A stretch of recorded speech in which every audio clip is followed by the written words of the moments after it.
નમસ્કાર, તમે જોઈ રહ્યા છો નવજીવન ન્યૂઝ. હું છું ઉર્વિશ પટેલ અને આપણે બગદાણા પ્રકરણ અંગે પ્રશાંત દયાળ વરિષ્ઠ પત્રકાર સાથે વાતચીત કરવા જઈ રહ્યા છે. અત્યાર સુધી આ કેસમાં નવનીત બાલદિયાનું નિવેદન નોંધાયું, પછી જયરાજ આહિરનું નિવેદન નોંધાયું, પણ હવે શું? તો આ પ્રશ્ન લોકોને થઈ રહ્યો છે, તો એ પ્રશ્નને લઈને નવા અપડેટ્સ આપણે સામે પત્રકાર પ્રશાંત દયાળ મૂકશે.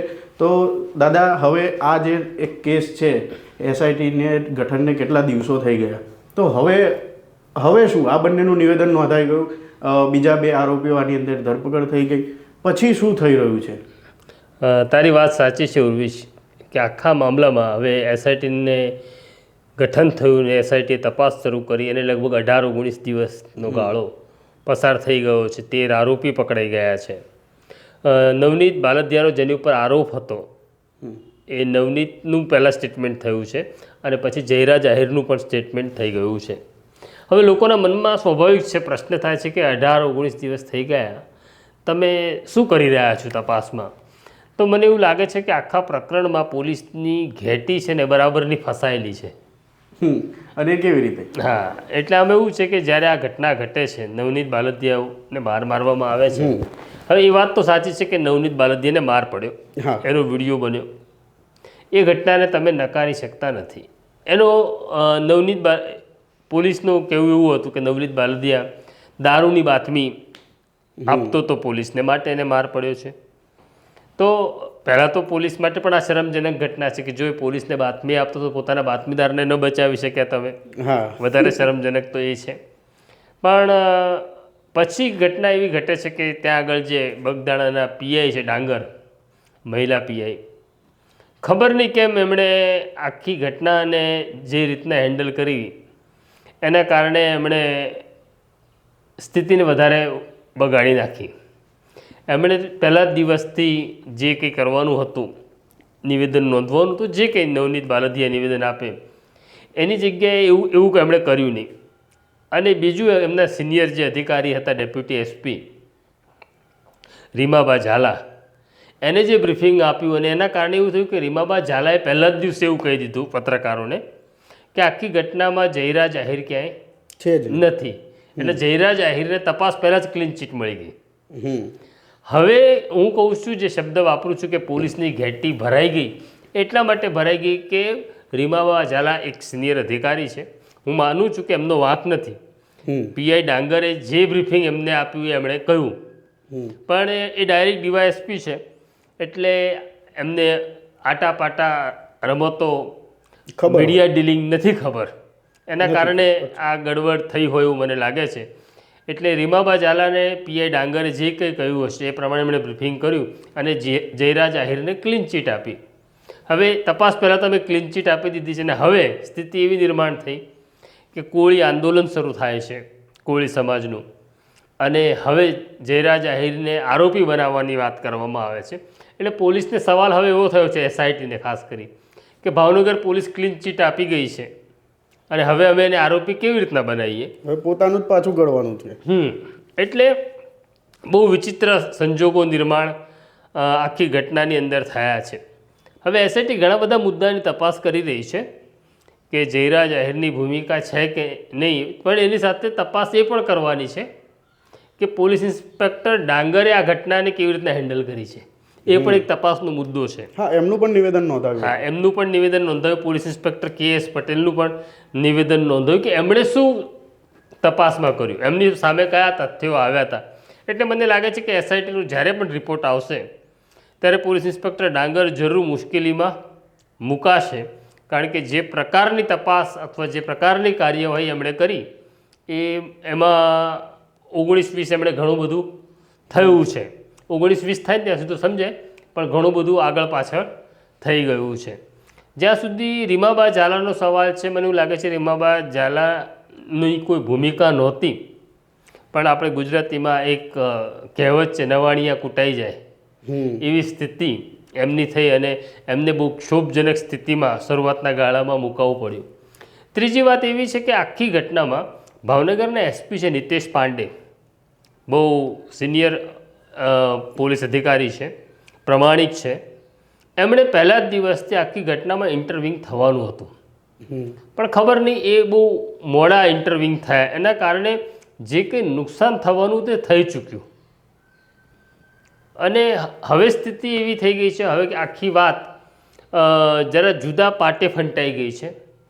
હવે નવનીત બાલદિયા એટલે કોળી સમાજ એવું એક પ્રસ્થાપિત થઈ ગયું છે, કારણ કે આ કોળી સમાજ ઉપર થયેલો હુમલો છે એવું એક પર્સપેક્ટિવ, એક ચિત્રણ એવું ઊભું કરી દેવામાં આવ્યું છે, જેના કારણે હવે 1લી તારીખે એક સંમેલન થવા જઈ રહ્યું છે. અને એ પણ આપણા મંત્રી અને પ્રવક્તા છે જીતુ વાઘાણી, એમના જ મત વિસ્તારની અંદર એ સંમેલન થવા જઈ રહ્યું છે. તો આ સંમેલનનું રાજકીય અસર કેવી રીતે તમે જોઈ રહ્યા છો? આની અંદર ઘણા બધા સમીકરણો રચાઈ શકે એવું મને લાગી રહ્યું છે. પહેલાં તો એવું છે કે આ ઘટના ઘટે છે એના પછી તરત જ હીરાભાઈ સોલંકી ત્યાં આવે છે અને આખી વાત પકડાઈ જાય છે. હવે હીરાભાઈ અને પુરુષોત્તમ સોલંકી એ જે આખું નેતાગીરી ઉપાડી હતી, પોતાના સમાજની વાત કરી હતી, હવે એમની સ્થિતિ એવી છે કે હવે વિડ્રો થઈ શકે એમ નથી. વિડ્રો થાય તો સમાજને પસંદ પણ નથી અને સમાજ એમને વિડ્રો થવા પણ ન દે. એટલે અહીંયા પોલીસ પણ પોતાનું ગળી શકતી નથી ને આ બાજુ નેતા પણ ગળી શકે એમ નથી. એવી સ્થિતિ નિર્માણ થઈ છે કે હીરાભાઈ અને પુરુષોત્તમભાઈ હવે પાછા ફરી શકે એમ નથી. એમનો જે પુત્ર છે પુરુષોત્તમભાઈનો દિવ્યેશ, એ પણ મેદાનમાં છે અને એના માટે એક તક છે એક કોળી નેતા તરીકે ઉભરવાની. અત્યારે પિતા છે એમના, પણ એક નવી પેઢીના નેતા થવું હોય તો દિવ્યેશ સોલંકી આ વાત પકડી રાખવી પડશે. અને આંદોલન જેવો ચાન્સ ક્યાં હોય? એટલે ઘણું બધું ડેવલપમેન્ટ થઈ રહ્યું છે કે હવે હીરાભાઈ કે પુરુષોત્તમભાઈ વિડ્રો થઈ શકે એમ નથી. વચ્ચે એક પોસ્ટ આવી હતી, હીરાભાઈ અને જીતુ વાઘાણી મળ્યા એકબીજાને, એ બહુ સૂચક પોસ્ટ હતી અને મને એવું લાગે છે કે જીતુભાઈ એ બહુ ટાઈમલી એ પોસ્ટને મૂકી દીધી બજારમાં કે હીરાભાઈ હવે અમારી સાથે છે. એ કોળી સમાજને એક સંદેશો આપવા માગતા હતા. એટલે આમાં થયું છે એવું કે જીતુભાઈ માયાભાઈને મદદ કરવા ગયા અને અથવા માયાભાઈને બચાવવા ગયા. માયાભાઈ તો પેલા મરાઠી કહેવત જેવું છે કે ગઢ આલા પણ સિંહ ગેલા, બરાબર છે. એનો અર્થ એવો થાય છે કે એક માયાભાઈને બચાવવા જતા કોળી મતદારો જે એમના મત વિસ્તારમાં છે એ ગુમાવવાનો એમને વારો આવે, એવી એક સ્થિતિ નિર્માણ થઈ રહી છે. કોળી સમાજ બહુ નારાજ છે અત્યારે. કદાચ એવું લાગે છે જીતુભાઈને કે હું હેન્ડલ કરી લઈશ, ને કરી પણ શકે છે. જીતુભાઈ સક્ષમ છે આ પ્રકારના આટાપાટા અને રમતોને સમજવામાં અને રમવામાં. પણ અત્યારે સ્થિતિ સ્ફોટક બની રહી છે કે એમના જ મત વિસ્તારની અંદર 1લી તારીખે એક કોળી સમાજનું સંમેલન મળી રહ્યું છે અને એક તરફ પોલીસ કંઈ કરી શકતી નથી. પોલીસને જયરાજ આહિરને આરોપી બનાવો કે નહીં એ અસમંજસ છે. કદાચ પોલિટિકલ સૂચના પણ હશે, જે સૂચના પ્રમાણે પોલીસ અત્યારે વર્તન કરી રહી હશે. બીજી તરફ કોળી નેતા છે હીરાભાઈ અને પુરુષોત્તમભાઈ, એ વિડ્રો થઈ શકે એમ નથી. આખી ઘટનામાં મને એવું લાગે છે કે પાર્ટી ક્યાંય નથી. જો આ ઘટના તો બંને પાર્ટીના જ છે, માયાભાઈ આહિરે પાર્ટીના છે અને કોળી સમાજ જે છે એ પણ ભારતીય જનતા પાર્ટી સાથે મોટો વર્ગ છે. તો મને એવું લાગે છે કે પ્રદેશ પ્રમુખ કક્ષાથી આને હેન્ડલ કરવામાં આવે તો આ પ્રશ્નનું સોલ્યુશન આવે. પણ હવે કોળી સમાજ માગી રહ્યો છે કે જયરાજ આહિરની ધરપકડ કરો, એને આરોપી બનાવો. ધરપકડથી તો કઈ ધરપકડથી નીચે એમને કંઈ ખપતું નથી. એટલે કઈ રીતના સમાધાન થશે એ અત્યારે કેવું મુશ્કેલ છે. પણ પાર્ટી ઇન્ટરવ્યૂ થાય અને સિનિયર લોકો જો આમાં પડે તો જ કંઈક રસ્તો નીકળે એવું મને લાગી રહ્યું છે. જી. અને સાહેબ, જેમ કે આપણે બહુ લાંબો ટાઈમથી ક્રાઇમ રિપોર્ટિંગ કરી રહ્યા છીએ, ત્યારે મોટાભાગે મારામારી જેવા કેસ છે એ પીએસઆઈ કે કોઈ પણ જે અધિકારી હોય એ લગભગ 72 કલાક 73 કલાકની અંદર એની તપાસ તો વ્યવસ્થિત રીતની એને એટલું ખબર પડી જાય છે કે આખે આખું શું છે અને કેવી રીતે થયું. તો એસઆઈટીમાં જે ધુરંધર બેઠા છે બધા, તો એ લોકો એ બધા માટે કેમ આટલા દિવસો લાંબુ ખેંચાય? તારો પ્રશ્ન બહુ અગત્યનો છે ઉર્વિશ. આ તો હેડ કોન્સ્ટેબલ કક્ષાની તપાસ છે. જી. બગદાણાના કોઈ જૂના હેડ કોન્સ્ટેબલને આ તપાસ સોંપી હોત તો આરોપી પકડાઈ ગયા હોત, દૂધનું દૂધ પાણીનું પાણી કરી નાખ્યું હોત. સવાલ એવો છે કે અહીંયા હેડ કોન્સ્ટેબલ કે આઈપીએસ તપાસ કરે એનો અર્થ નથી. અહીંયા મહત્ત્વનો સવાલ એવો છે કે અહીંયા પોલિટિકલ ઈચ્છાઓ શું છે, એજન્ડા બહુ અગત્યનો છે અને દરેકનું પોતાનું એક એજન્ડા છે. જી બરાબર છે. તો એ પોલિટિકલ એજન્ડા કોનો સર્વ થાય છે, કોને ફાયદો મળી રહ્યો છે રાજકીય રીતે, અને પોલીસ આખી ઘટનાની અંદર એક કઠપુતળી બની રહી છે.